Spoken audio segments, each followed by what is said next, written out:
Hi అండి, గుప్పడంత మనసు serial hero Rishi sir alias Mukesh Gowda కొన్ని ఫొటోస్ అయితే షేర్ చేసుకున్నారండి.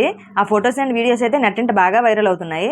ఆయన అయితే గుప్పడంత మనసు సీరియల్ అయిపోయిన తర్వాత అయితే 2 మూవీస్ చేస్తున్న సంగతి అయితే అందరికీ తెలిసిందే. కన్నడలో తీర్థరూప తండే యావరికి అనే సినిమాగా అయితే రిలీజ్ అవుతుంది. ఈ మధ్యన ఈ సాంగ్స్ అయితే రిలీజ్ అయ్యి బాగా వైరల్ అయ్యాయి. ఇంకా ముఖేష్ గౌడ గారు అయితే లేటెస్ట్ గా తన షూటింగ్ లొకేషన్స్ లో ఉన్న ఫొటోస్ అయితే కొన్ని షేర్ చేసుకున్నారు. కొన్ని షూటింగ్స్ ఫొటోస్ అయితే తన ఇన్స్టా పేజ్ లో అయితే షేర్ చేసుకున్నారు. ఆ ఫొటోస్ అండ్ వీడియోస్ అయితే బాగా వైరల్ అవుతున్నాయి. అలాగే రీసెంట్ గానే చూసాం, ఈ వీక్ రాబోయే ఆదివారం స్టార్ మా పరివారం కూడా ఆయన వచ్చారు. ఈయనైతే ఎప్పుడు సోషల్ మీడియాలో అయితే చాలా యాక్టివ్ గా ఉంటారు. ఆ సీరియల్ అయిపోయిన తర్వాత కూడా మన తెలుగు బుల్లితెర షోస్ కూడా చాలా సార్లు అయితే అటెండ్ అయ్యారు. రీసెంట్ గానే ఆదివారం స్టార్ మా పరివారం వచ్చిన ప్రోమోలో అయితే చూసాం. ఆయనకి ఇప్పటికి కూడా ఏమాత్రం క్రేజ్ తగ్గలేదు అమ్మాయిల్లో.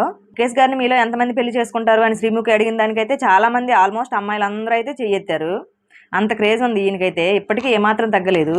అలాగే చాలా మంది తెలుగు బుల్లితెర ప్రేక్షకులు అయితే రిషిధార కాంబినేషన్ అయితే మిస్ అవుతున్నారనే చెప్పాలి. ఈ జంట మరొకసారి మన తెలుగులో సీరియల్లోకైనా సినిమాలోకైనా వస్తే చూడాలని చాలా మంది ప్రేక్షకుల అభిప్రాయం. మరి ముఖేష్ గౌడ గారు అంటే మీలో ఎంతమందికి ఇష్టం, ఆయన మూవీ కోసం మీలో ఎంతమంది వెయిట్ చేస్తున్నారు అనే విషయాన్ని అయితే కామెంట్ చేయండి.